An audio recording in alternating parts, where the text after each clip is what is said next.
your aim is to bridge the gap, and how do you go about bridging the gap? How do you go about curbing the challenge or bypassing the challenge of lack of accessibility?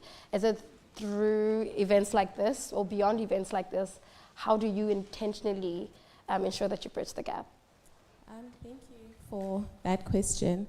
Like she said, bridging the gap is incredibly important, and one such way is just a knowledge gap. We need to bridge that, and we do that by imparting knowledge, right, to the younger generation. And at Women in Energy, we try to, tailor, a need that we find or that we figure out. For example, green finance at the moment is a hot topic, right? And when we talk about entrepreneurs and innovation, especially in underserved communities, what we want to teach them, what financial products are, and which ones can tailor to their need as renewable energy entrepreneurs.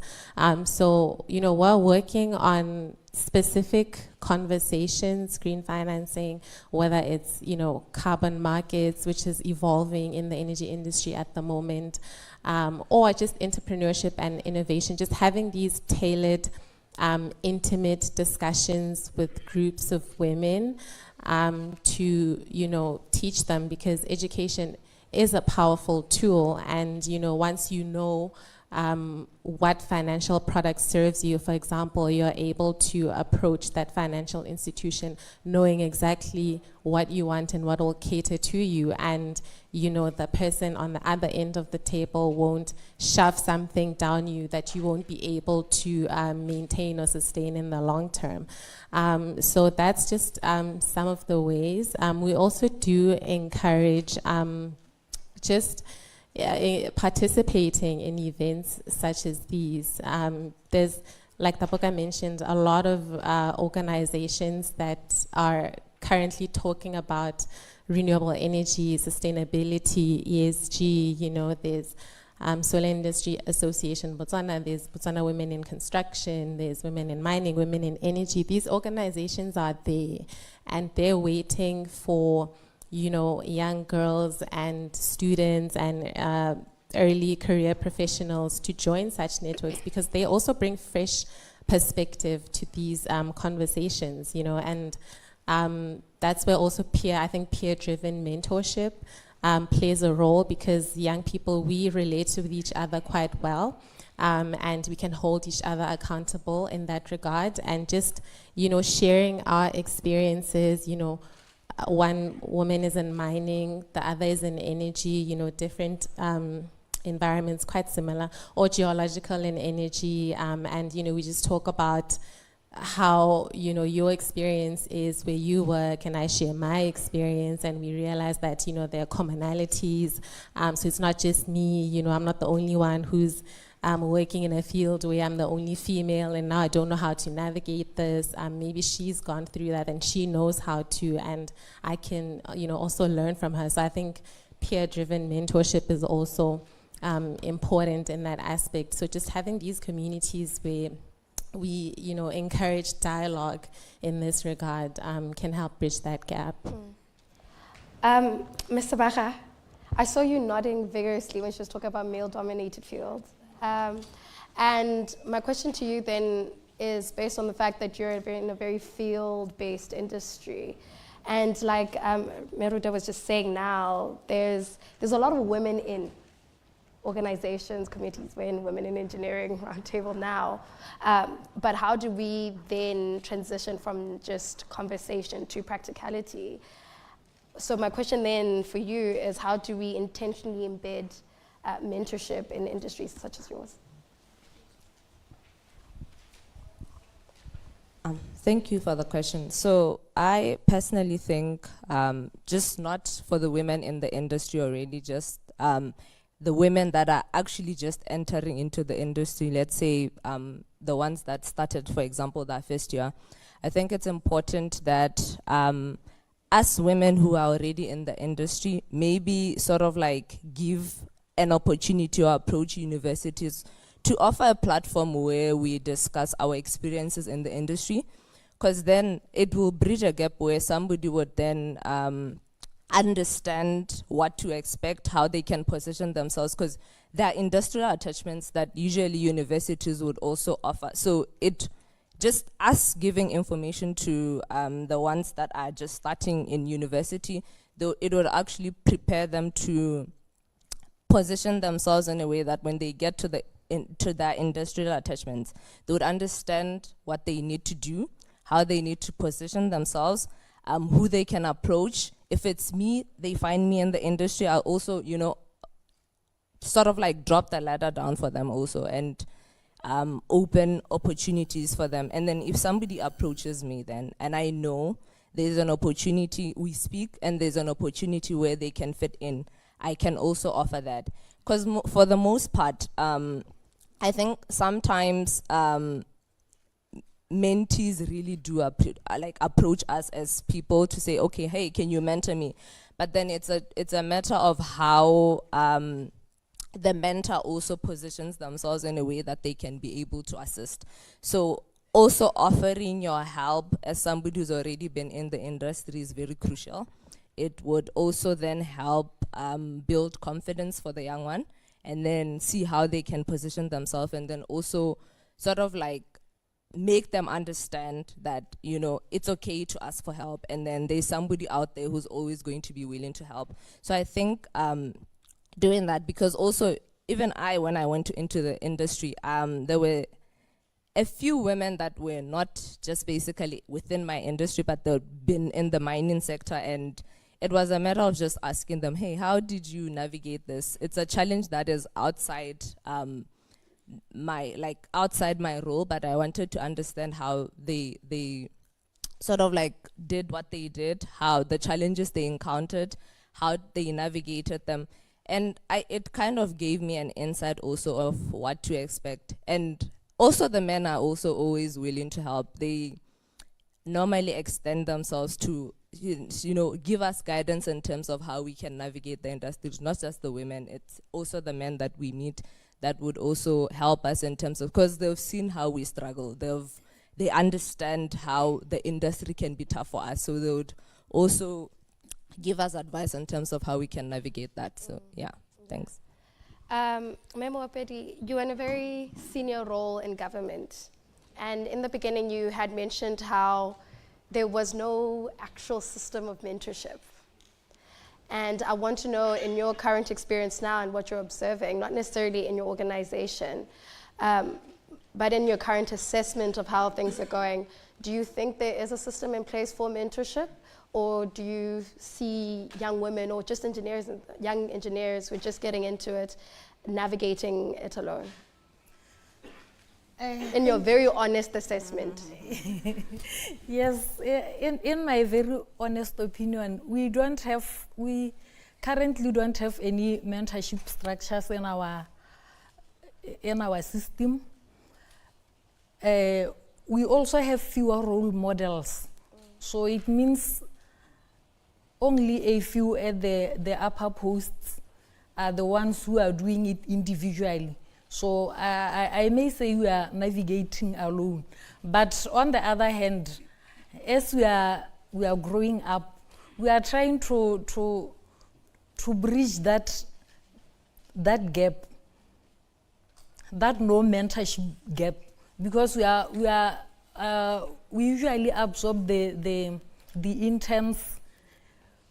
We strictly want the female interns, but if they are not there, then the boys can get in. But most of the time, we insist on having the female interns so that at least we upper our numbers.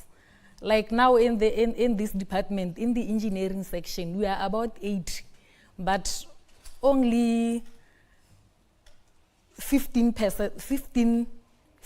out of 8 are women. We also have other women leaving the section because they feel demotivated. Like I said, we have fewer role models. There are no proper structures that keep us to be motivated. We end up leaving the field to go in a better women-related, so as they call them, women-related field.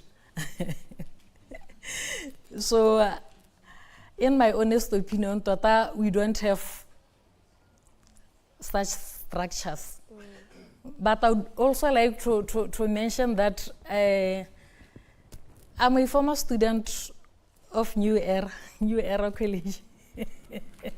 So I would like to mention that even the lecturers there, I see Miss Glory here. She's one of the person who held my hand when I got to New Era, because there were times when I wanted to quit. It was really hectic because of the work-life balance, school. So she's one of the person who told me to keep on going. But here in the workplace, like I mentioned, it's only Ma'am Makola Tamu who's been holding our hands as junior engineers. She's really trying, but there are no formal platforms for such. Yeah. Thank you. Oh, that was very honest, very honest. Dr. Muluki, as an academic yourself, this answer just comes to prove that, in a way, academic foundations are unsung heroes when it comes to the linkage between women still in the academic, trying to find themselves path towards the realities of the workplace. So my question then is, how do you see academia industry collaborators as a missing link in preparing women engineers for the realities of the workplace? And please do give a real life example for yourself. Thank you very much. When you talk about the academia industry collaboration, at that point we're talking about a student, I assume, who's already at tertiary school. Is that what you mean? Yes. Or we're talking about the upcoming, okay. I think the academia industry collaboration is a challenge, to be honest. At this point, I have a full class of level 300, like year 3 students, and they were supposed to go for attachment from June to July, from beginning of June to end of July for the winter break. And out of 22 students, only 6 managed to get placements. So that is a big challenge. So you asked for a real life example, and that is one. I'm going to start with one. We have tried, as I had a conversation with my colleague here just before we came here, and maybe we do not reach out more. Mineral engineering at the University of Botswana has been discontinued for some time, and we've just now have the first group of students who have come in, and they are the first group of students after the resuscitation of the program that are asked to go out for attachment. It's a requirement. They have to complete, it's a module. They have to complete it for them to graduate. And you can imagine now we only have 6 out of 22 students that have managed to go for industry, for the industrial attachment. So this academic industry collaboration, it needs to be deliberate. Maybe it needs to start from, I don't know, from the top management, come as an instruction that as industry you need to get students. It's a must that you get students. If we have 22 students, all of them must go for attachment. Because like I said, it's a need, it's a must that they complete this. It's a module, it's not an option. When I was a student, it was optional whether I go for attachment or not. And I actually had to look for attachment myself. But now it's a requirement, it's a module. It's called ITB 200, 300, depending on what level you are in. So it's very important for the industry to listen. It's very important for the academia to go. MOUs have been signed, agreements are signed, but what I think is happening with these agreements and signing of agreements is it happens at the topmost level. And when you ask for attachment, when you talk about industrial placement of the students, now you're talking to somebody who is on the field. How the misinformation that the management has signed, that is where the question comes. So it's very important for us to be deliberate in making sure that we do have industry and academia collaboration. And as well, research is very, very important. For us to move to where we want to be as a country, we need research. And for us to research and do proper research, real life research, we need real life problems, and those problems come from the industry. As engineers, we solve problems, and we cannot solve problems if we are isolated as academia there. What we will do is we'll keep on recirculating what has been there for a long time. For us to have new ideas to research on, we need to see new problems that are coming up in the industry, in the same industry that we are teaching in the institution. But all hope is not lost. We do have high schoolers here. We don't want to discourage them. Yes. No, not. It is very important. It is very important for them to go for engineering. And when we talk about collaboration, and when we talk about, they should not be discouraged. Now their role is for them to work hard, make sure they acquire the right credits for them to be admitted. Then we'll solve that problem when we get there. Catherine, standing here, being part of Lucara, I know that Lucara is very big on female representation. And despite the downside of things, how have you seen women being mentored in the organization, and how has that kind of inspired you to also hold a helping hand, so to speak, for the next generation? Thank you for that question. Yes, indeed. At Lucara, we have about 25% of us as women. And I think it's been steady that way for the past 3 years. It's not increased, but it hasn't decreased, which is a good thing.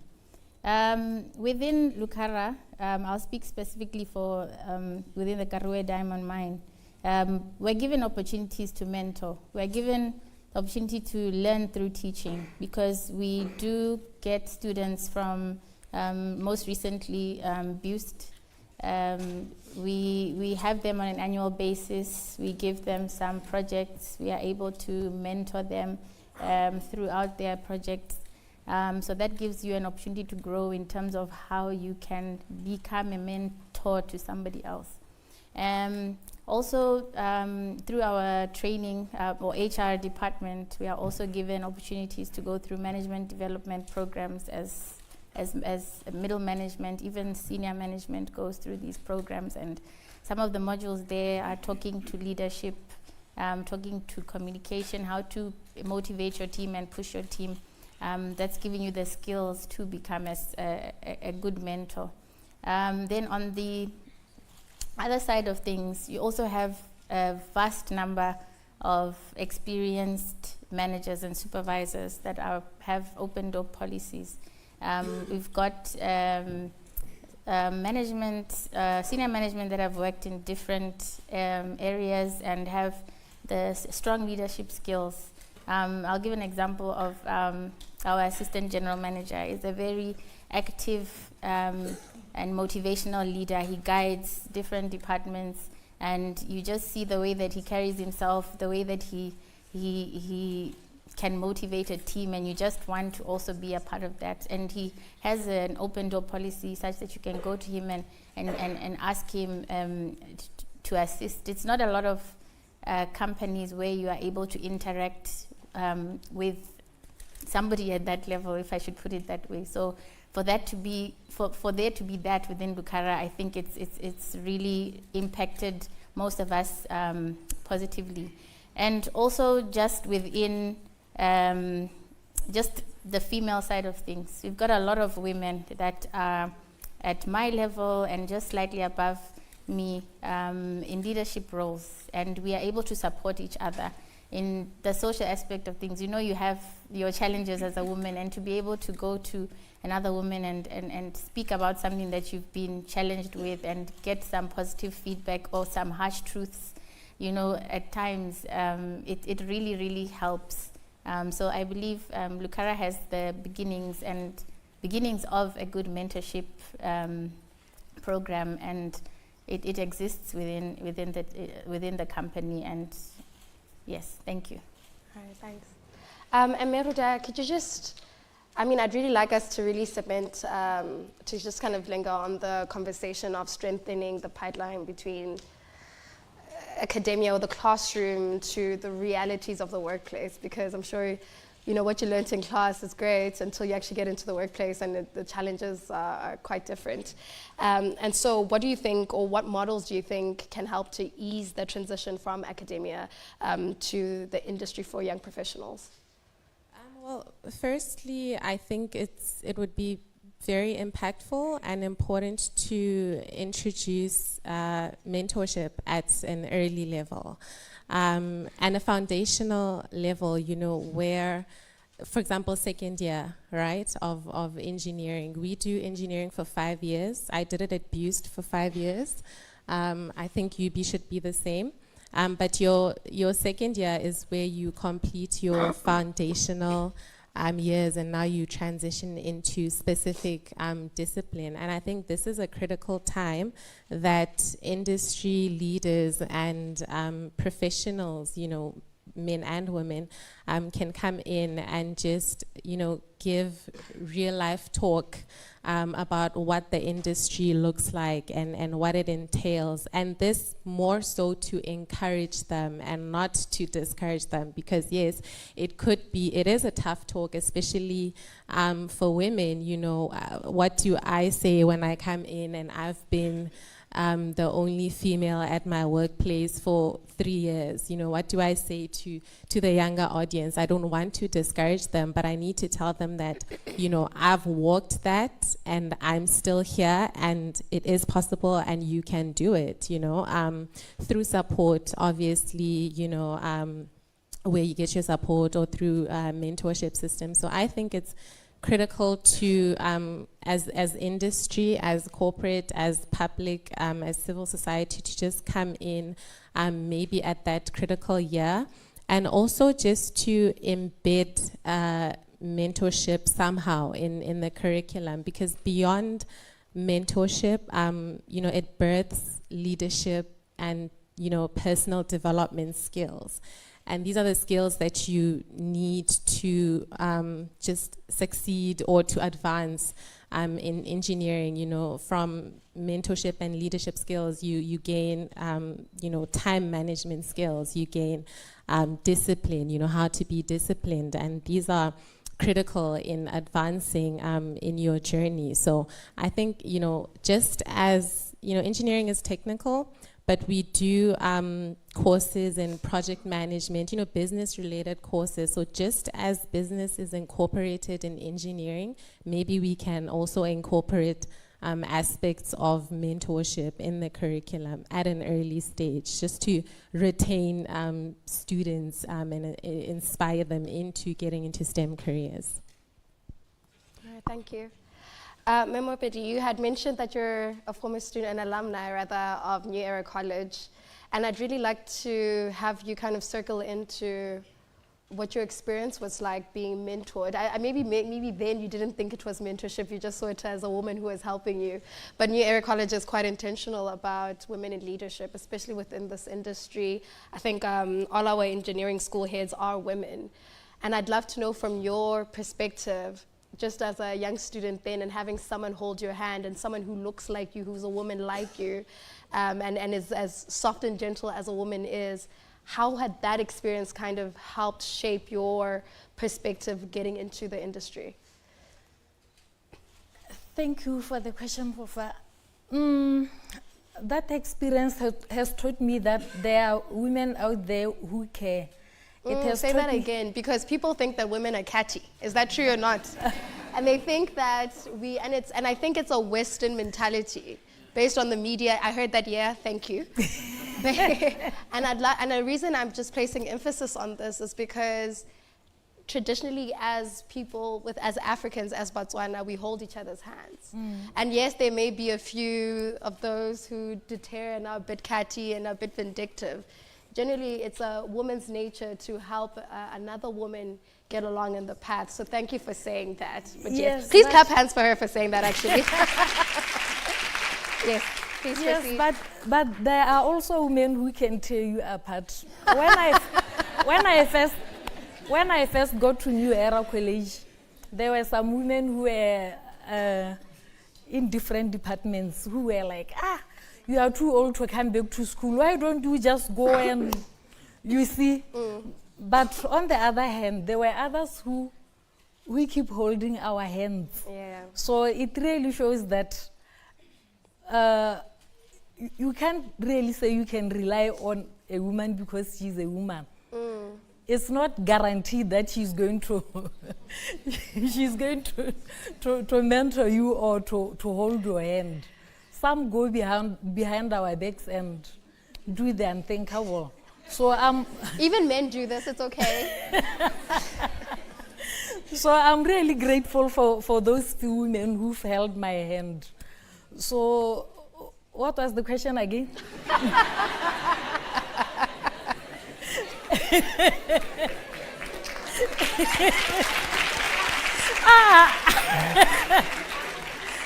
Oh my goodness, even I was responding to the one where she said women hold each other's hands.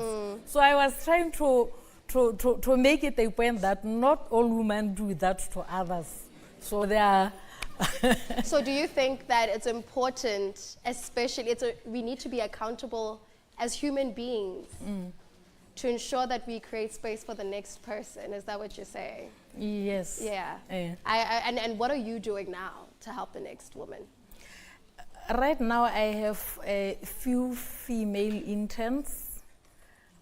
I'm navigating them through so that they don't navigate alone.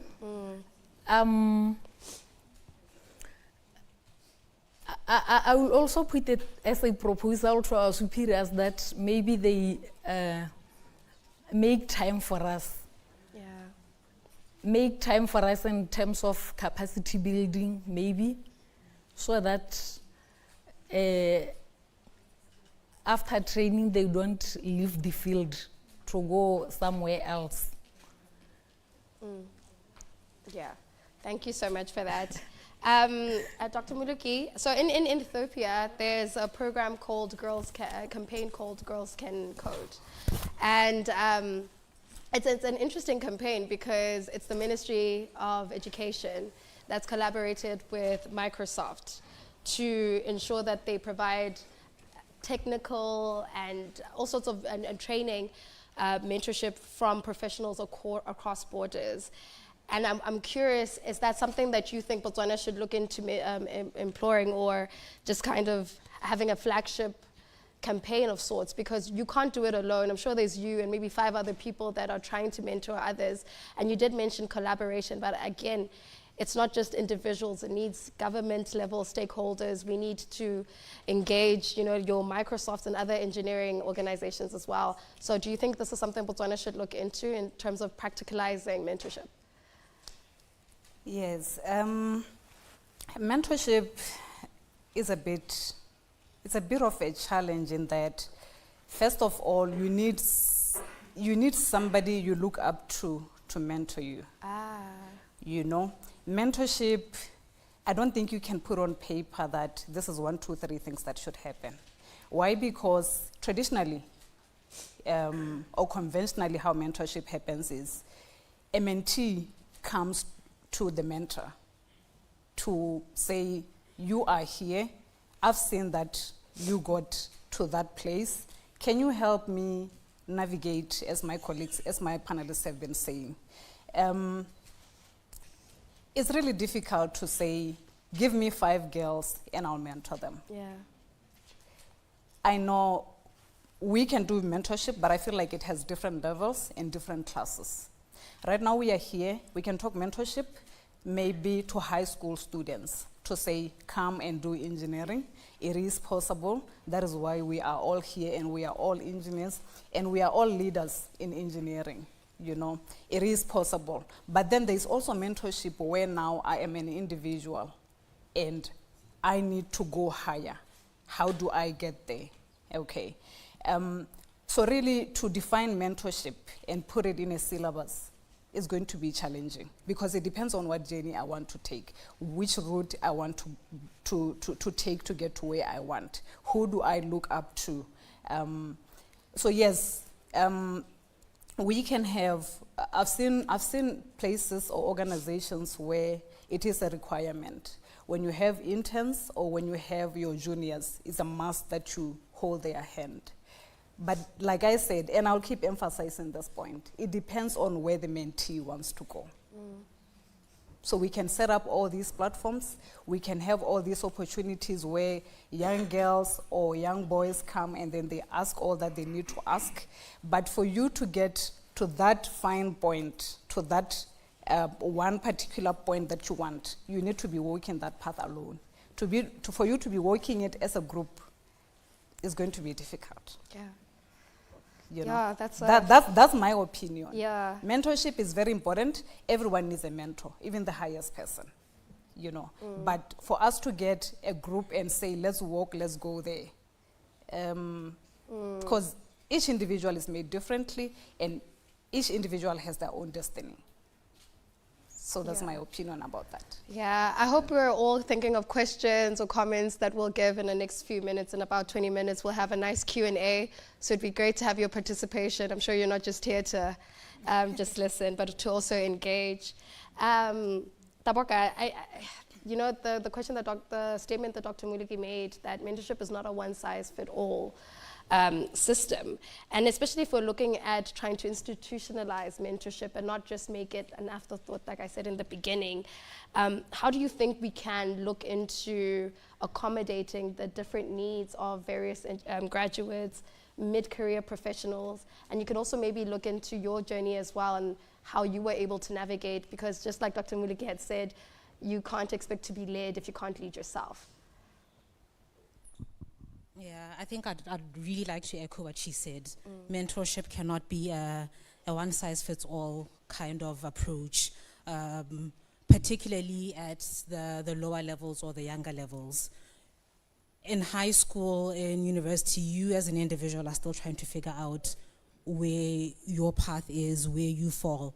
So to make it a one-size-fits-all approach, this is where you end up losing people or people getting demoralized and not building that self-individual resilience that we've been talking about. So I think in the different stages of one's career, the needs change. At a high school level, I think the most important thing is exposure. Being exposed to different careers, being exposed to different temperaments of people, of your own leadership style, trying to figure that out. And then after your university, early career stage, this is where I think you get to a point of then building that resilience, because as a woman in the field, you will come across a lot of stumbling blocks, a lot of barriers. So building the resilience, and you can then maybe identify someone along the path who has built or reflects the type of person or the type of career you're trying to emulate, or the direction you're trying to go into. Then as you go into your mid-career executive, then your needs change. You need maybe sponsorship. I think one person mentioned sponsorship earlier. You need someone who can speak for you in rooms that you don't have access to. You need someone who can open the doors for you, who can give you access to opportunities. So I think it definitely changes according to where one is, but it usually depends on the mentee reaching out and also identifying where your needs are, because you can't expect a mentor to give you a template of this is life and do it this way. We are all different, and I think there's a lot of self or internal work that we also have to do in identifying the paths that we want to embark on. Ms. Rita, when you first answered the question that I'd asked you, you had mentioned peer-driven mentorship. And I think it's almost like an unsung hero, so to speak, because we do expect someone who's far more accomplished to mentor us, but we don't look into peer mentorship and why it's so important. And I'd love for you to maybe touch on that briefly. Yeah, peer-driven mentorship I think is important because, like I said earlier, that's where we share experiences with each other in our different levels. And I'll give a real-life example. You know, with Taboka, we went to Beust together, just a level apart.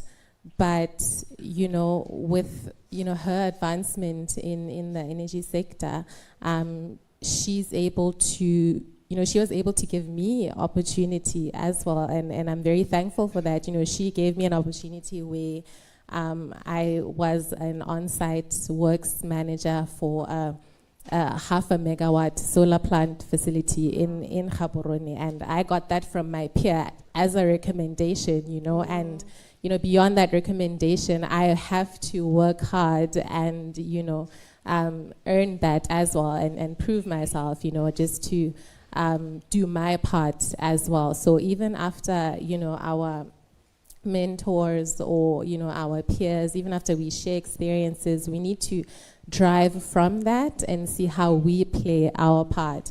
I'm hearing a lot of talk on just the mentees have to come up and really say what their need is and identify it, and tailor their need to a specific mentor or what specific conferences and such and such.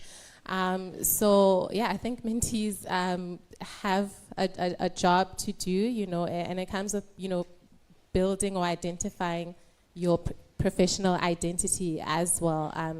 It's very important as we share experiences as young people. Let's not gatekeep what we're going through.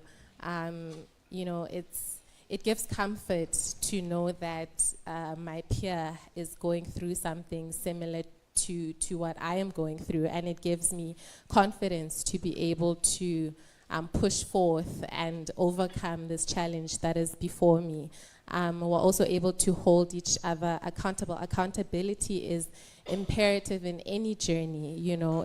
It progresses you because you learn from your challenges, you learn from your mistakes, and you're able to push forth and go to your next step. So let's also not shy away from holding each other accountable, and just taking each other to task as young people, because that is also a source of motivation.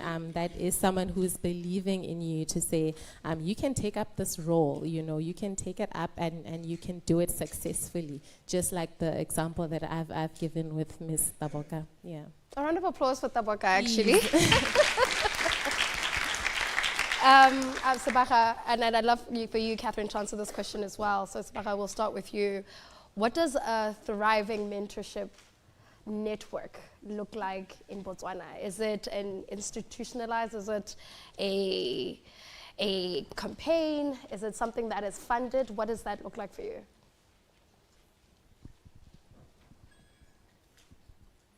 Thank you for the question. In terms of mentorship space here in Botswana, it's been more of the traditional way where you have to, it's not institutionalized at all. According to me anyway, according to my knowledge, I would have loved it to be institutionalized in terms of our engineering registration board, in terms of the Botswana Institute of Engineers.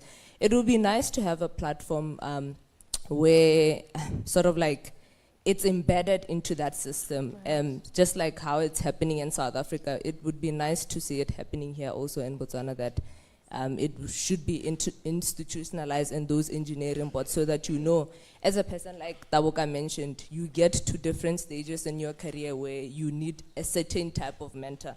So it would be nice to sort of like tap into that in the mentors that are within the industry and are within those registration boards, where you can now get into a point in your career where you can certainly approach somebody. Like everybody's been saying, the mentee has to do the job. So as you navigate different stages in your industry, it would have been nicer to actually be able to sort of like identify those professionals within those institutions, where you can now, make the effort in terms of approaching them. Because for the most part, we meet our mentors in spaces that we enter into. So if I'm not into that space, then there's a high chance I'm going to miss somebody who's important that would have taken me further. Thanks. Yeah, and for you, Catherine, and also I'd love for you to touch on the fact that despite it being the mentees' responsibility, rather, to approach a mentor?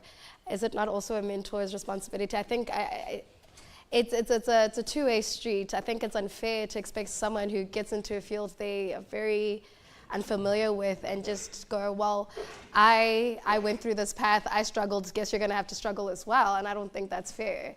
But I guess, in an industry that's unfair, it is what it is. But I'd love to know from you, what does a thriving mentorship network look like in Botswana particularly? Because I think when and a lot of us know this, when it comes to international organizations or forums, you have the World Economic Forum, etc., you have very little African representation. And worst of all, you have zero Botswana representation. And I think that's a pity, because all of you here are extremely talented and extremely gifted and have done incredible contributions to our economy as well and to Africa. And so I'd love to know from you, what does a thriving mentorship network look like in Botswana, and how would that translate to our international recognition? Okay, thanks for the question. I think in terms of developing a thriving mentorship network, we'd have to look at what the different needs at different levels. Like it was mentioned, when you get to a certain level, you have to sort of walk that path. You have to walk it alone. It can't be a group thing. But when you're looking at the younger students, trying to get them interested in engineering, for example, you're looking at maybe primary school to high school girls. That could be a group effort, trying to get them to understand what is engineering, what does it involve, what would you need to study to become an engineer. So you need to determine at different levels of life or stages of career, what would each level require. And then from there, determine who are the mentors that would fit each of those levels, and maybe create that network through that, some sort of a match-making network where you can match a certain mentor to a certain level and be able to have that mentorship network in that way. As well, I think another thing that would help is you definitely need some form of accountability and intention for a thriving network to work.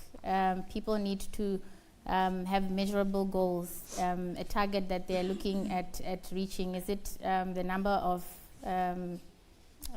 students or industry professionals mentored? Some sort of a goal which you can hold that team accountable to. So I think that's what a thriving network looks like. The second, you said, is it not shouldn't a mentor also take up? Yeah, that's an interesting one. I think it's important, yes. I think it's important when you get to a certain stage to know that you've gone through a certain path, and it might not have been easy. So you should have it in your mind to think, okay, how do I give back? How do I assist, knowing that I've gone through these hurdles? How do I assist somebody else to come up? So definitely that question should come to people's minds, especially if you've struggled and want to give back. So definitely mentors, we are all potential mentors. Those of us who have gone through quite a bit or have gone through industry, we have something that we can teach from what we've already learned. So I agree that mentors can approach and say, let me take you through this. Yeah, and to be honest, if you're not a mentor, if it's not in you, you don't need to force yourself, right? as that as well. I mean, it's not for everyone. It's not. Yeah, it's not for everyone. Yes, please. I think it's also very important that corporate bodies are also intentional with creating space for women.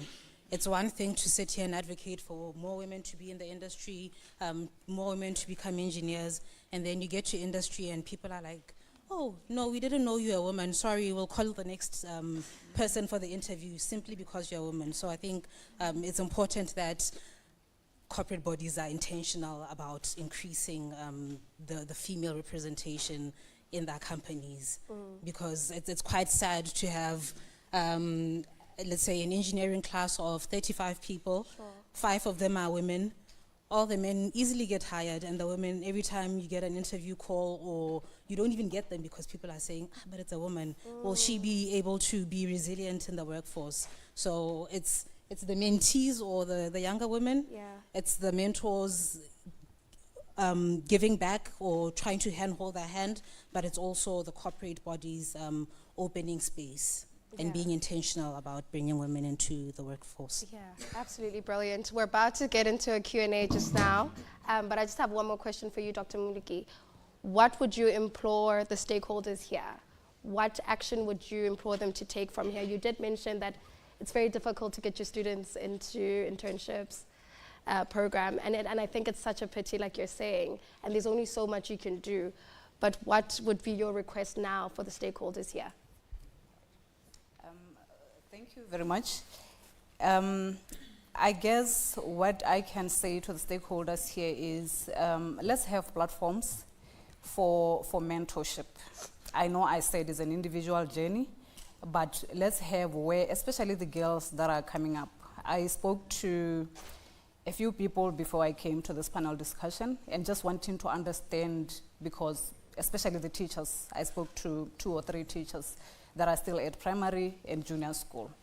Because you know, after some time you tend to forget, I don't know if it's a racing memory or what, of what happened when you were at that level. Yeah. So I just wanted to understand what the situation is, the current situation is, different from when I was at that level. And what they said was, there's still a problem of exposure. And I was actually surprised by that. Okay, I thought there was social media, I thought the television, I thought these days there's just so much information out there. And they told me, yes, there is information, but it's not every girl or every child who that information reaches. And I know Botswana is doing a lot. There's a Girls in STEM campaign that they do, and the girls would be wearing their pink hard hats and their overalls, I think, or it will be uniform, but I know the pink hard hats, those ones stand out for me, and they call that almost every year.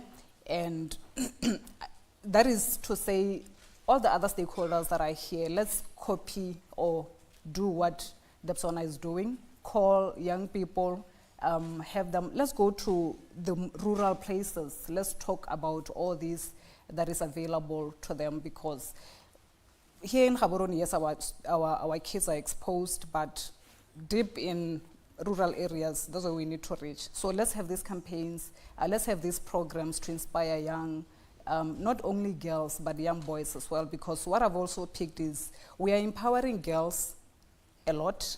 I don't know if it's just in my circle, but what I see happening is girls are becoming a lot powerful. And then boys are sort of like, you know, lagging behind a bit. I don't know if it's only me who is recognizing that. But in my age and a few ages younger than me, I can see that girls are really becoming more powerful, and then the boy is lagging behind. So let's, to the stakeholders that are here, let's get out to enrich the people and talk about what is possible in terms of mentorship. All right, and I think a round of applause for New Era for consistently hosting such a program. All right, so now it's Q&A. We have a couple of minutes, so we'd love to know, we have a roving mic. So if you have a question or comment, we'd love to hear from you. If you don't, I'll happily ask you a question. Do you have any Q&A? All right, we have a question at the end over there. The lady's raised her hand, and then we also have her as well. So we have 3 questions. So just at the far end there, are we starting with him? No, we have a question with that lady at the far end there. Yeah.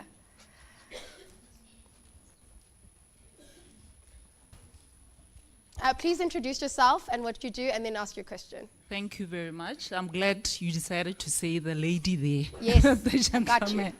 Thank you. So my name is Botswana. Am I audible? Yes, the proud sponsor of this initiative.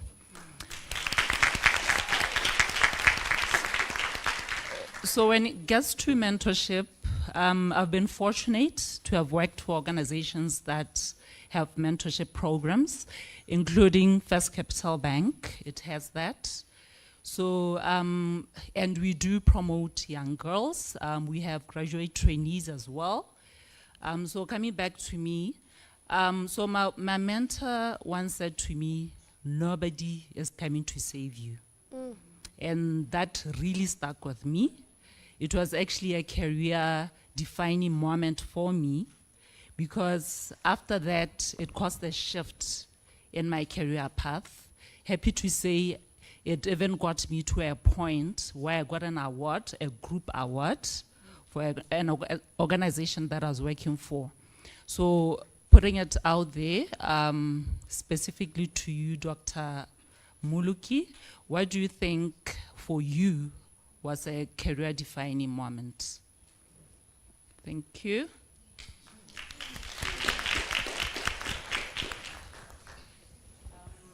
Thank you very much. Oh, I don't know how to answer this one. I finished my undergraduate. It was actually did my Bachelor of Engineering, and then I did my Masters of Engineering at the University of Leeds, like I said. And then after that, I worked as a metallurgist at that nickel mine. And then after that, I then decided to further my studies. Okay, so I would say I have two careers that I've been in. I've been a metallurgist as in a process engineer in the mine, and then I'm currently now an academic. Okay, so I joined BUST in 2016, and as an academic, as a PhD student. And then I've been through the challenges of research and studies for a long time. And then in 2023, I graduated my PhD. So, it's a difficult question for me to answer. Career-defining moment,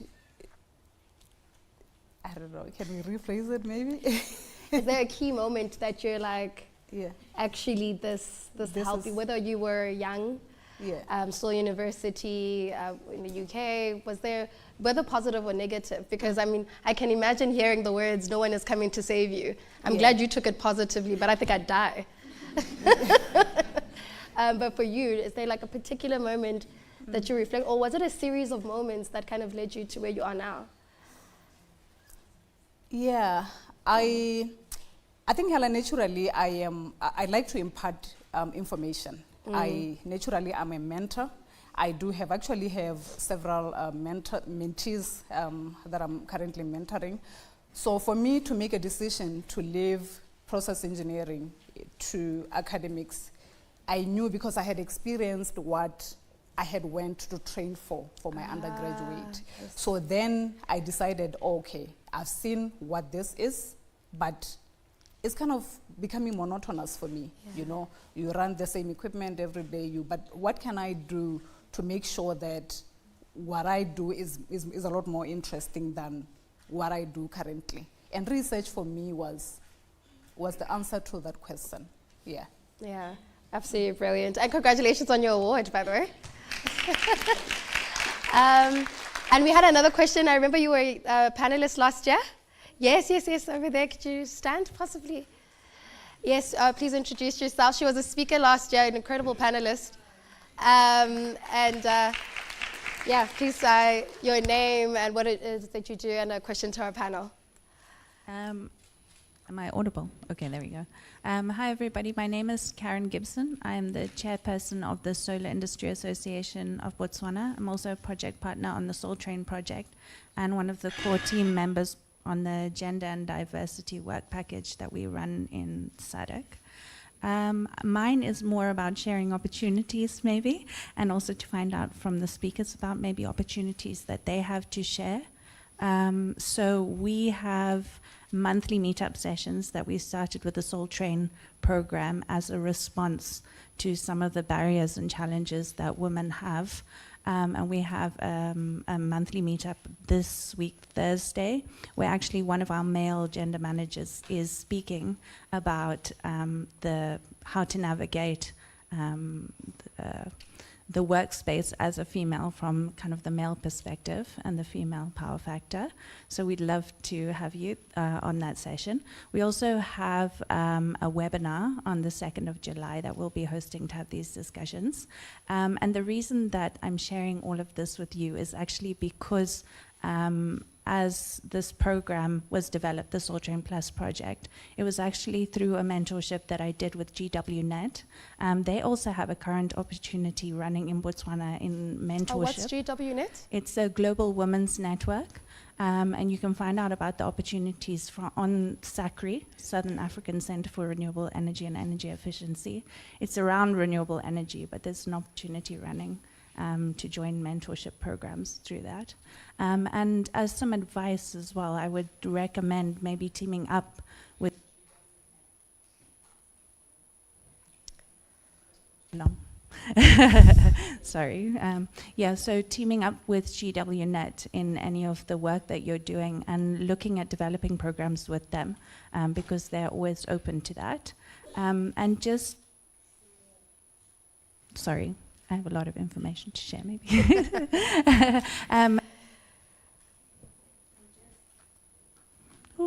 Sorry. As an...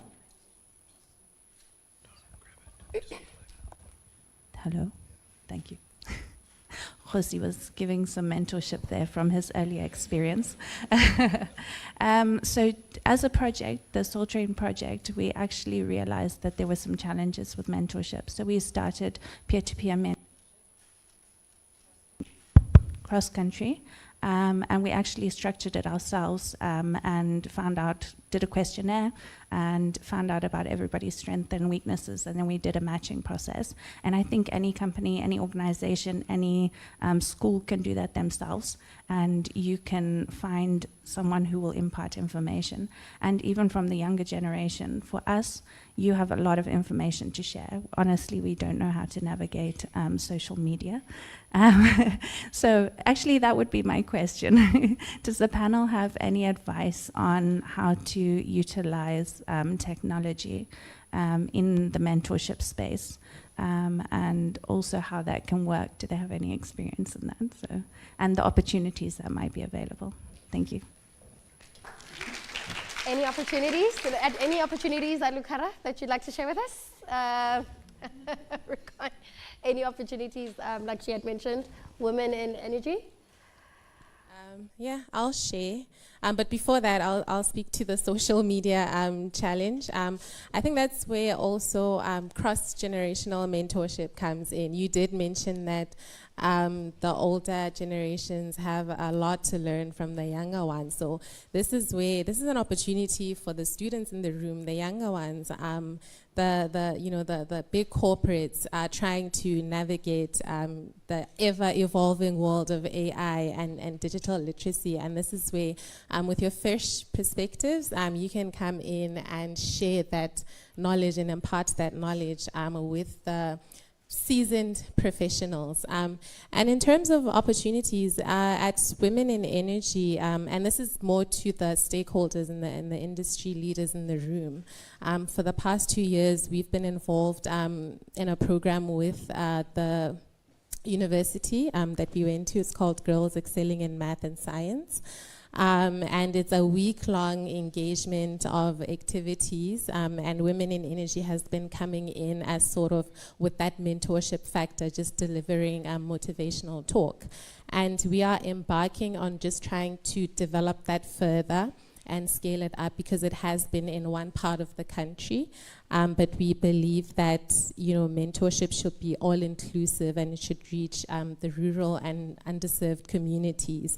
And so, I'm challenging the industry leaders in the room to sort of, come on board and help further this program and replicate it and scale it into other communities, just to engage in this a week where we speak to the girls, like the name of the program says, Girls Excelling in Math and Science, and to retain that talent and to have them advance into the STEM careers that they want to go into. So in terms of opportunities, that's what I would say on Women in Energy. We do need collaboration. I think collaboration is key in every aspect, and I'm happy that Karen, you mentioned the gender webinar series that you currently have. I also listen in on those. So even as an energy engineer in my profession, I also expose myself continuously to what is happening in the industry, the talk that is going on, and as Sabara said, that's where you meet your network. That's where you meet people who can expose you to opportunities further than that. So I would encourage the students to continuously, and LinkedIn is incredible in terms of exposing to opportunities, what conversation is currently happening, what opportunities are there for the young people, for even seasoned professionals. So yeah, that's what I would encourage the students as well. Thank you. Does anyone else have an opportunity to share, or should we just follow you on social media and hope for the best? I know there was another question, and we'll get to you, but I would love for one of the students to maybe, we have a student, could you please stand up?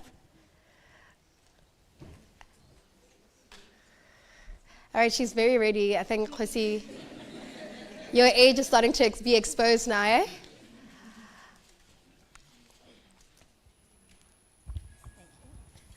Dumelang. Hi. My name is Khorata and I'm from Liduman Senior Secondary School. So in my options, I do history and religious education, and there we learn a lot about social issues and what religion has to say about those social issues. And gender inequality is something that comes a lot, and we talk about gender inequality a lot, and I think it's what brought us here to talk about, that women are not recognized in these male-dominated fields.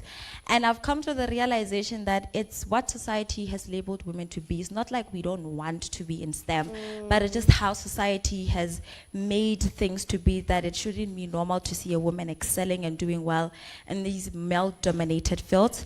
So my question to the ladies is that how are you suggesting that the mindsets of people in society should be changed so that when you're bringing us exposure, we accept that exposure, because it should not be normal. It should not be it should be normal to see a woman excelling in these fields. It should not be something we should say, wow, that is nice because she's a woman. But it should be saying congratulations, we are used to that.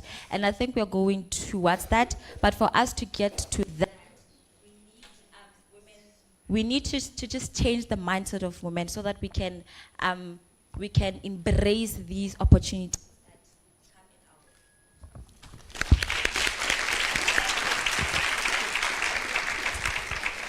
Do you want to take it? Yeah. Okay. In my short answer, I would say we need to implement policies that differentiate between gender equality and gender equity. Yeah. Equality means we are giving everyone platform, but equity means, have you given me my right shoe size?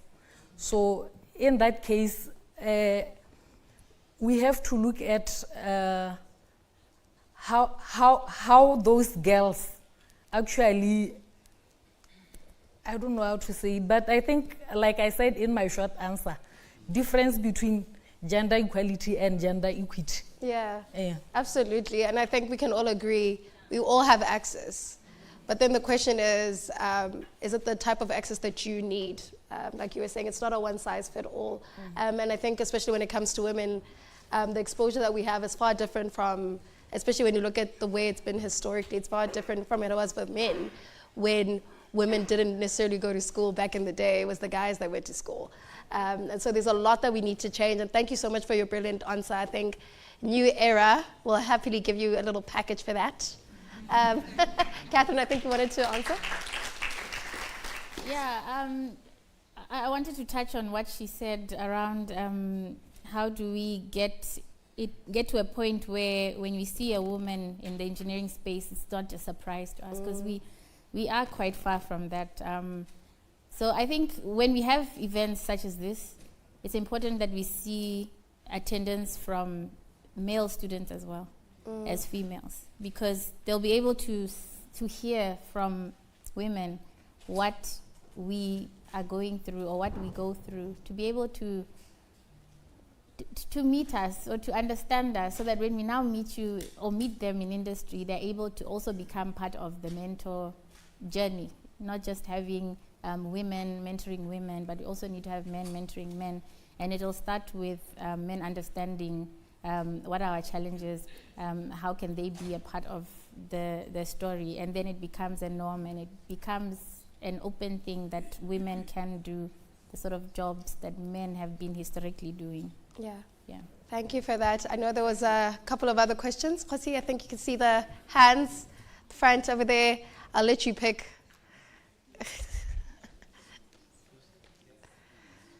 So we have a question over here.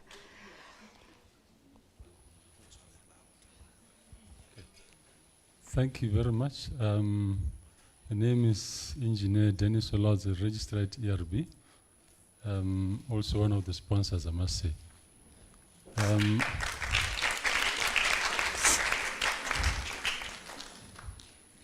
I like the question just asked by the student from Liduma.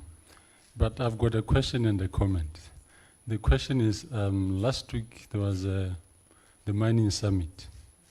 And someone approached me and asked me, because there was a stall for women in mining, and asked me, why is it that we get women engineers coming to the industry?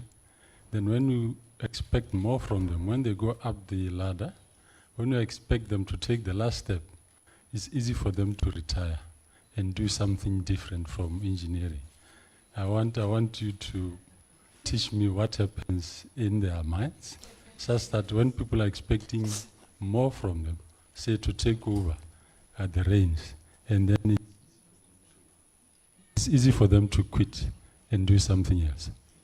The comment I have regards the institutional mentorship we're talking to say I must declare from ERB, we've got a policy called Initial Professional Development.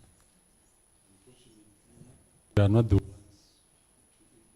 We appointed someone, an institution, to take the lead, but I must apologize that it has taken 2 years to make a start. We are currently piloting. This is where we've opened up a platform for mentors and mentees to register in engineering, because this is targeted at graduate engineers and the registered engineers, such that they can easily become. This is where the would pick a mentor from the database, and you expect reports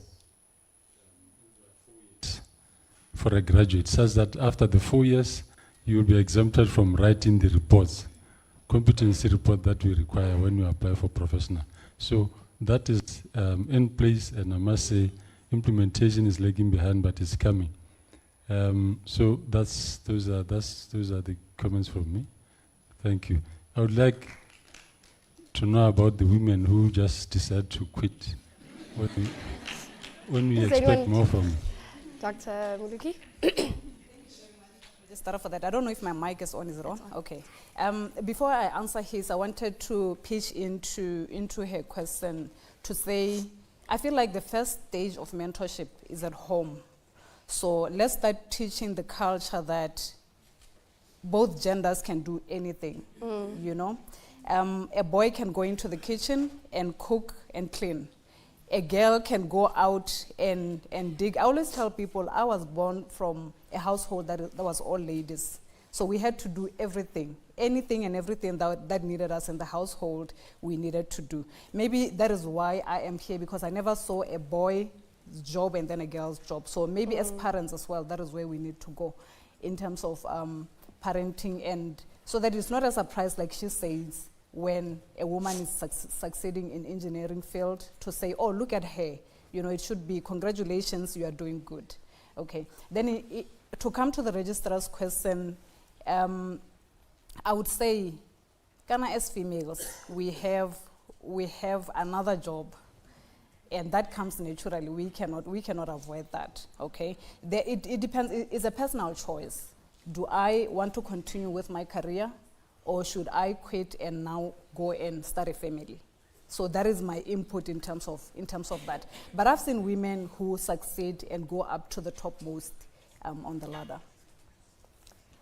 I think, yeah, Catherine, you wanted? Yeah, I wanted to chip in on that one. There's this book, Nice Girls Don't Get the Corner Office. I don't know if anyone has heard of it. Yes. So there's certain things that we do as women that sort of put us down. You'll find men will, like a man will maybe have 2 years less experience than you. You've got like an extra 4 years experience, but he will apply for a job with so much energy and you'll be like, no, I still need a bit more time. I'm not yet ready. And that's something that we need to change in our minds. We need to stop minimizing what we can do. And I think if we do have mentorship networks where we have women that have reached the top, that are at executive level, for example, telling us or assisting us, guiding us to break that barrier, to say, no, you don't need to say, you do not need more time. Your time is now. You can get into it now. That would really help to see less of that happening. That's in my opinion, yes. Naseem, I think you wanted to touch on that. I think your question's got a lot of evoked emotion. Thank you. I'm going to stand if you don't mind. Can I just stand there so you can all see me? So I'm going to talk. I'm not going to address your issue, Catherine, right now, but I'll talk on behalf of the corporate world. Okay. As Lucara Botswana, and I'm not by any chance saying that the other corporates are not doing this, but at Lucara Botswana, we took a concerted effort to put women in the forefront. And it started off with my promotion as the first Botswana female to run a diamond mining organization. Too late, but it happened. Okay, too late. And getting to the helm, and I'm not discounting anything you ladies have said. Policies are important, numbers are important, but inherent growth is even more important. So when people saw me, sorry, I don't think you can see me. When people saw me at the helm, and the likes of Catherine, Sarah sitting at the front here, it gave them an opportunity to work for our company. And inherently, women actually applied. Coming back to imposter syndrome, okay? We women have the worst imposter syndrome in the world. I'll even bring it to to closer to home, which is me. When I got the opportunity, a long life dream, my God, a long life dream. I always told, you're never gonna get this job, okay? Because you're a chartered accountant. And for some odd reason, somehow I eventually believed in that. So when I got the opportunity to get this job, I asked myself, can I do the job? And that's what women struggle with. Coming back to men, you never struggle with, do I have enough experience? You will apply for something that you don't have experience for. And you will get the job because you believe in yourself. So for women here, believe in yourself because you can do anything. Coming back to the word the doctor said, is, we can do anything. We just should stop putting ourselves in a box. So coming back to the corporate world, we have made a concerted effort, and it doesn't matter whether you're a woman or a man. We will give you what you deserve. Coming back to equity, we don't have in Botswana pay parity issues, where the first world countries have. We don't have that here. Absolutely everyone gets the same salary if you're sitting in an engineering position, a superintendent position. Let me bring it closer to home. An engineering superintendent position, it doesn't matter whether you're male or female, you're going to get the same salary. And it's on basis of competence, right? So equity, I think as a country, we've nailed it. As corporates, not too sure, okay? So we have the policies in place. I mean, we've had in a country, in Botswana, the first female minister, many years ago, Machep, okay? It took how many years later to get another female on board? We will see her tonight. But it's not about the country, it's about the corporates. So again, the corporates need to make a concerted effort. I don't think quotas is going to address this because quotas just put people in places, okay? I think we need to take a concerted effort to have inherent measures in place to get females at the forefront. Coming back to a percentage that Catherine talked about, we're actually sitting at 33% of women in the workforce, okay? Why is that? It's an inherent growth. We've been growing up to 33%. 15% in our industry is the industry norm. We've doubled that because people are able to see that they can get there. We are the only company in Botswana right now, and please contest me if I'm wrong, 6 months maternity leave, 100% pay for three pregnancies. Unfortunately, we have to look at the bottom line as well. We're not into we're not into building football teams, guys. but we're fair, okay?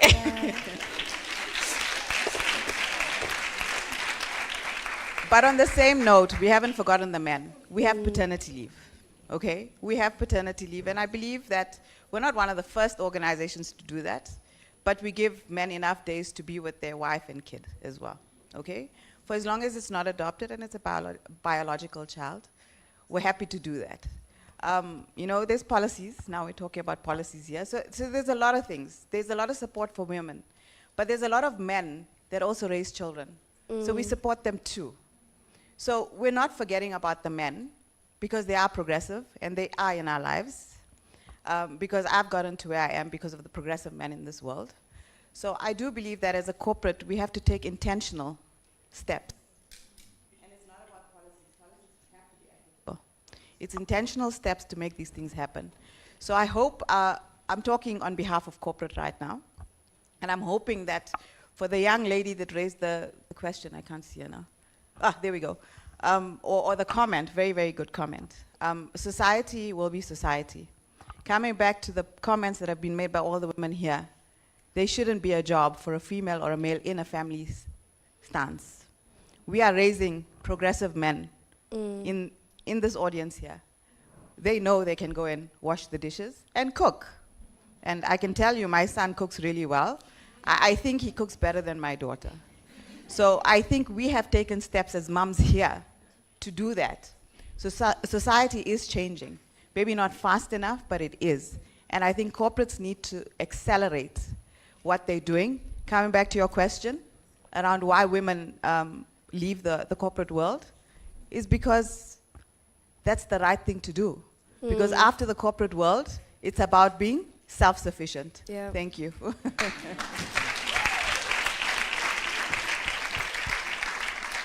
Absolutely brilliant. And I think I just have to close with this, sir. Women don't quit. We don't quit. And I think you, Dr. Muliki, being the first one to answer your question. In the same way, any human being finds redirection and evolves in a space where, or a culture that doesn't evolve, you evolve yourself. Like she said, she's had 2 career paths. And so what you will find is that it may be more apparent because it's a woman in engineering stall, then it's like a woman quits, but you'll see that's just redirection and to find more intentionality. And also looking at what Nasim has just said and all these other incredible women, I think that oftentimes because we place certain stigmas towards a certain gender, it becomes quite regressive. And going back to what that young lady said, it does require a mindset shift amongst all of us. So thank you so much for that question, and thank you so much, sir. So we'll have one more question, and then we'll close. Again, Chrissy, I'll let you pick.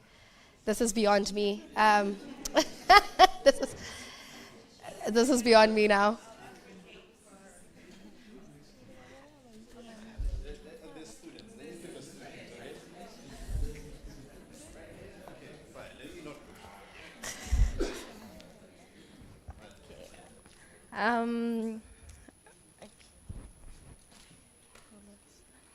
Well, good morning, everyone. Well, my name is Irene Tiro, and I'm from Lidumansinia. Well, for my question is, how do you tell a girl child that has passion in sciences that you can make it even though she has, I think, being pulled down by society, by school, because at school we are bullied and it's serious. We are really, really bullied, and you'd have a friend that will tell you, oh, Tsala, why are you doing this? But it's only because of you have passion towards that. But how do you tell a girl child that, girl, you're gonna make it? How do you stand up for yourself despite all the pressure. So I would like for any of you to answer, like, how did you manage to overcome that pressure and get to where you are? Thank you. We'd like to...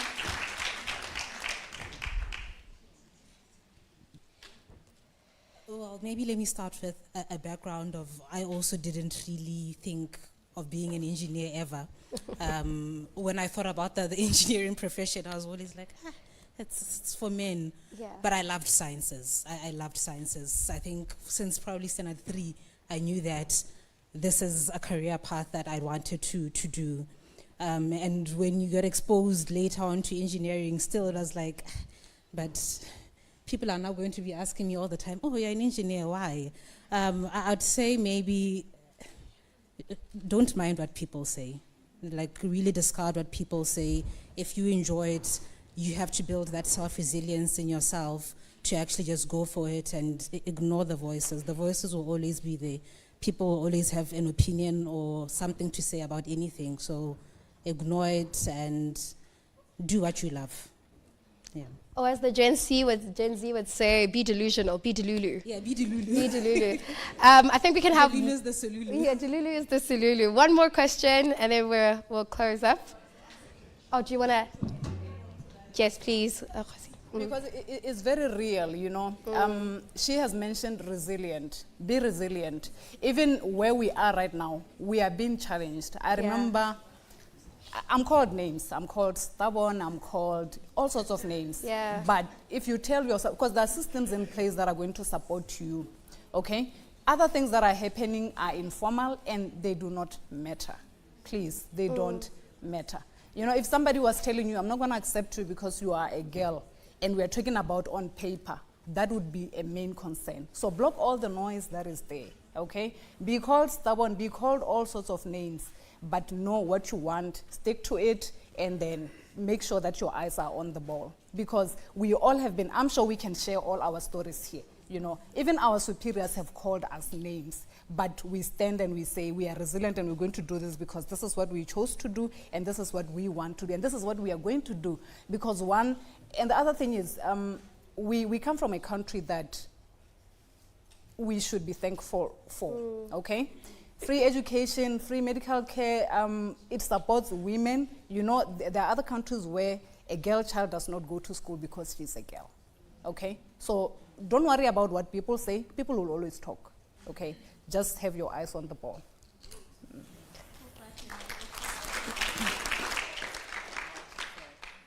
Even when you join into the engineering space, you are going to still encounter other challenges. You have your classmates who feel like, why is she here?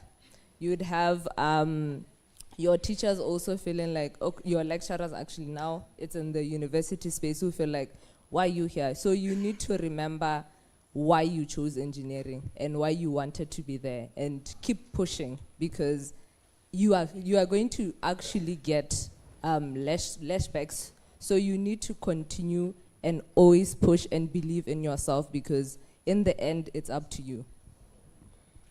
Catherine? Yeah, I think it was a question that brought out a lot from us. Yeah, I think it's also giving you sort of practice for when you get into industry. My hope is by the time you get into industry, you'll see a lot more women rather, in the room with you, but you might find you're the only woman, and you'll need to have that sort of, you'll have to have that sort of push within yourself to get your point across, to get to have those communication skills to push through. Not that the men are not hearing you, but there's a certain, way in which you'd have to be a bit more strong or resilient to push through. So it's sort of building those skills within yourself going through this. But like everybody has said, you drown out the noise and you push because you know what you want. All right, one more question, the last one. Sorry, guys.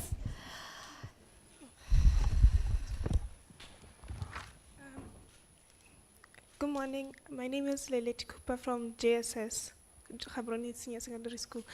My question is going to focus on Botswana's economy, or focus on mining, on engineering, because Botswana lacks in diversity.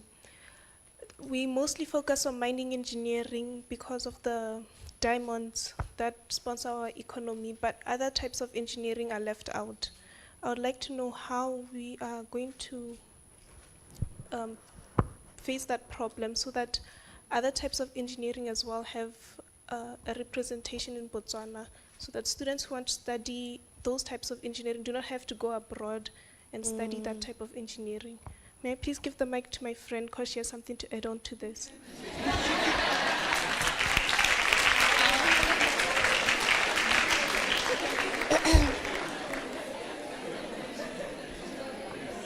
I love it. Good day. My name is Gigi Mabwana. I'm also from GSS. So what I would like to say is that I have two brothers in this field. The other one is doing quantity survey and the other one is doing civil engineering. And that my biggest motivation and also my biggest demotivation.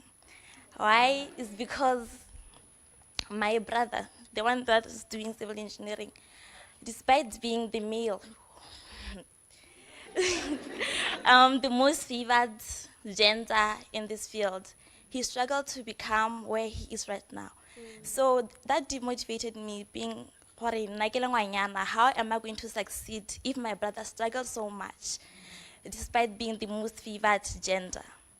Yeah, and another issue is that when I talk about this issue with my brothers, they tend to tell me, the market is saturated and stuff. So it kind of demotivates me. And yeah, thank you. So we have two questions. Two of you ladies, please do answer, and then we can wrap it up.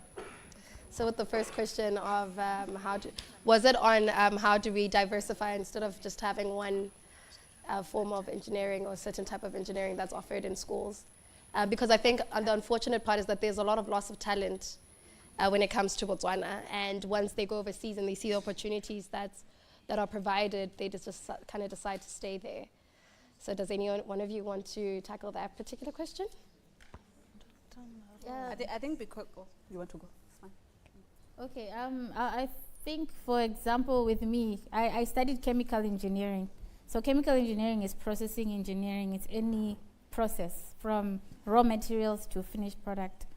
But coming back from studies into Botswana, obviously the main process was mineral processing. So you'll have chemical engineers, mineral process engineers, all vying for positions within the mining industry. And so you'll have a lot of people sitting at home looking for jobs because you have all these fighting for one.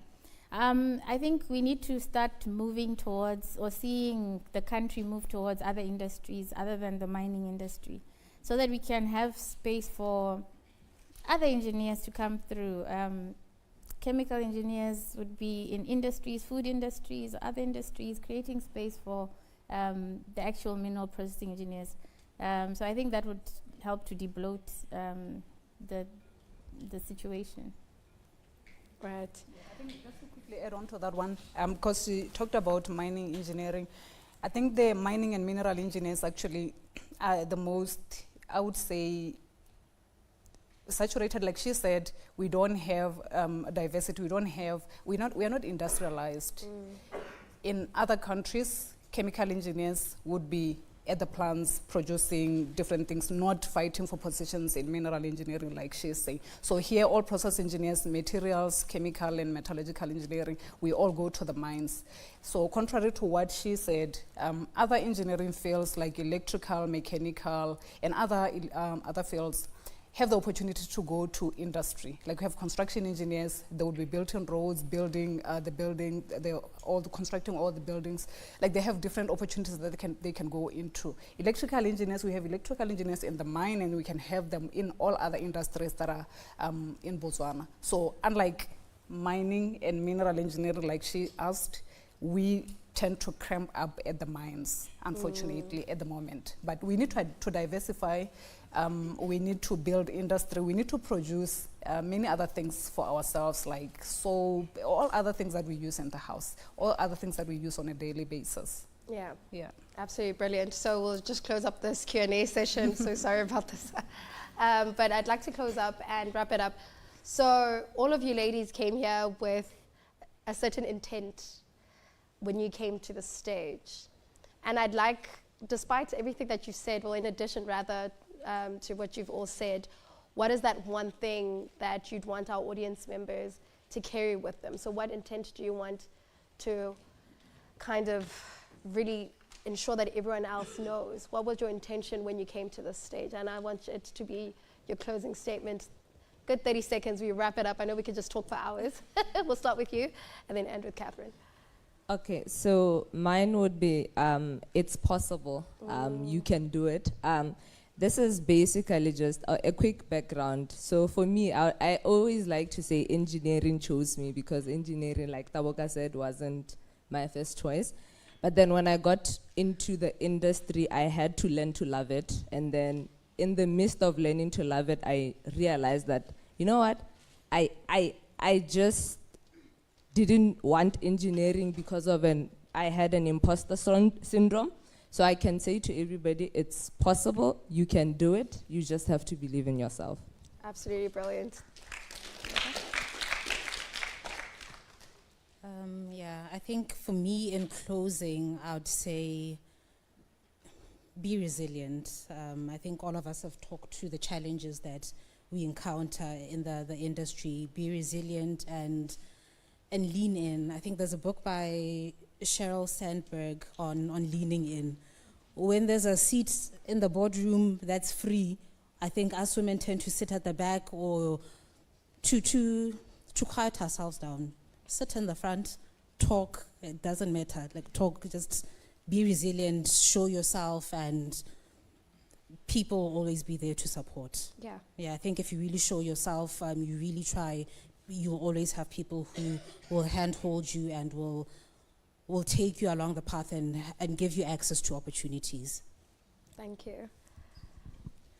So my first one is be bold and let your passion fuel you. You talked about having a passion, and I liked that completely.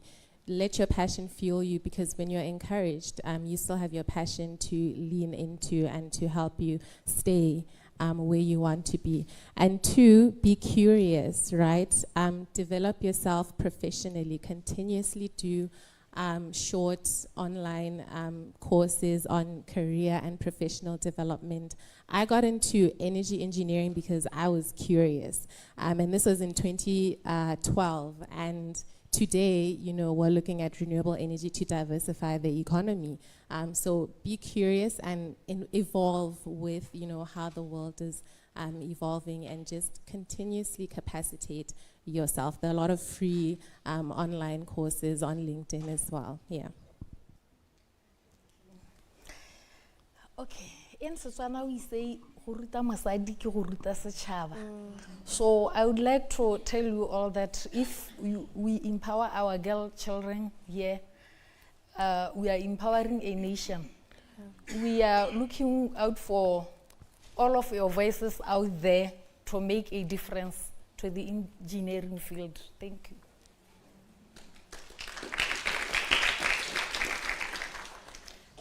Okay, I would first like to say Happy International Women in Engineering Day to my fellow engineers and those who are aspiring to be engineers. It is possible. I feel like, do not pressure yourself to be an engineer. Be an engineer because you know that is what you want, okay? And as well, because engineering requires your sciences and your maths. See that you fit that criteria. If you don't force yourself. Because whatever you are passionate about, you will excel at it. Sure. Whether fashion design, whether English, whatever it is, you are going to excel in it. I think these days we have all careers giving money. Back in the day we would say engineering has a lot of money in terms of salaries, but I don't think that is the case anymore. I think we have other careers that will give maybe equally as much. So just make sure that you are passionate, because you are going to go to work every day and there's going to be a time when you feel like, you know what, I can't do this anymore. And passion should drive you beyond that point. Thank you very much. Okay, I think for me, my message would be to anybody in a leadership position or okay, anybody in leadership, supervisory position, even as parents, just to take interest in those that are looking up to you or those that you oversee. Take interest in their growth. Because if we're talking about mentorship, it starts with somebody seeing something within you and approaching you and saying, work on this, improve on this, or you're good at this, go into this direction. So take interest in anybody that is you are mentoring, or rather you are in charge of, so that you can help to bring them up in the right Amazing. direction. Thank you so much. A round of applause to our panel. And of course, to yourselves as the audience, I think you're doing an exceptional job. And of course, to me, I'd like to thank myself. Thanks. And of course, New Era College and our respective partners, I think you're practicalizing the conversation that we have, and we're saying, and it's beautiful, people don't recognize that Botswana is a very progressive nation. So there's a lot that's going on, so we're not left behind, and we're ensuring that no one is left behind when it comes to these Women in Engineering Roundtable talks. So I'd like to call on Khosi to kind of help with the closing, and I think we'll have a group photo after. I think Khosi's doing a great job, no? Yeah? Okay.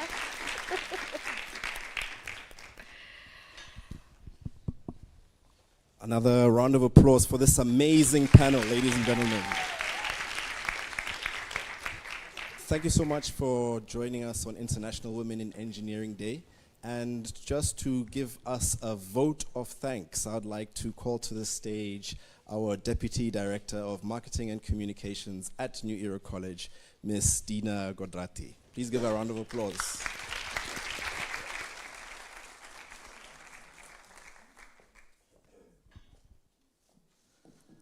Good morning, everybody. I always find every year we go over our time because there's so much to talk about. And it's unfortunate we have to wrap it up, but I implore everybody to have conversations with the panelists after we wrap up discussions. I wanted to first and foremost thank our diamond sponsor, Lucera Botswana, who has for the past 3 years, the last 3 consecutive years, sponsored our Women in Engineering Roundtable talk. Thank you. Thank you so much for your continuous support, not just in Women in Engineering, but in New Era College. Our partnership has come a long way, and we look forward to more engagements. I would also like to thank Mrs. Nasim Lahri for coming today as well. She was also a panelist in our 3rd Women in Engineering Roundtable talk, so thank you for coming. Let's give a round of applause. I would also like to thank our silver sponsor, Engineers Registration Board. This is the 2nd consecutive year they've also sponsored us. And thank you, shout out to Mr. Dennis Olaotse, Register at ERB, for being here today. Thank you. And then our community sponsors, I would like to first thank First Capital Bank, Botswana, for being here today and for sponsoring our event.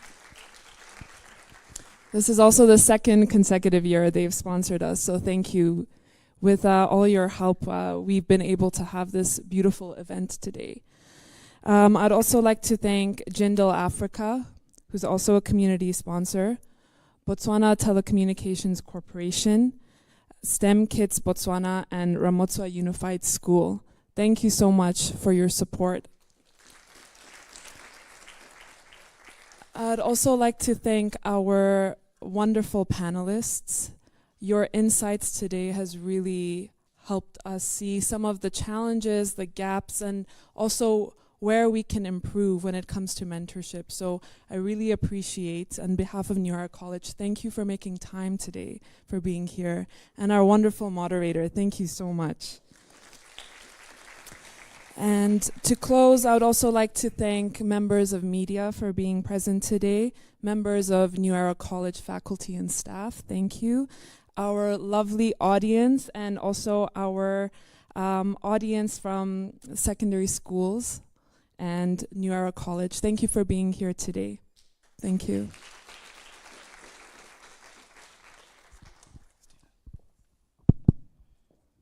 Thank you once again, Ms. Kodrati. So ladies and gentlemen, this brings an end to our program for this section. We will be having a gala dinner later on. Those who bought tickets for the gala dinner, we'll see you later. Those who didn't, get in contact with me straight after this so that you can join us. Our keynote speaker tonight is the Honorable Minister of Minerals and Energy, Mayor Boholu Kinyuendo, who in her own right is an inspirational woman. So I'd like to implore you all to join us this evening for that. As we wrap up, we're just going to do a few group photos. So cameramen, please come to the front so that we can take a picture with this lovely panel here. And then we would like to invite all of the ladies to just come and populate the stage so that we can take a group picture with all of you. So first shot, let's do the panel, and then all the ladies. In 3 minutes, we need you to come to the stage. So cameramen, when you're ready, ladies, big smiles. No, sit, just sit, just sit, just sit, just sit.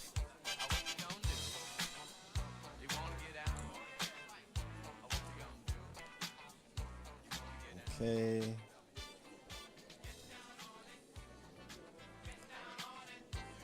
Thank you so much. No, let them sit.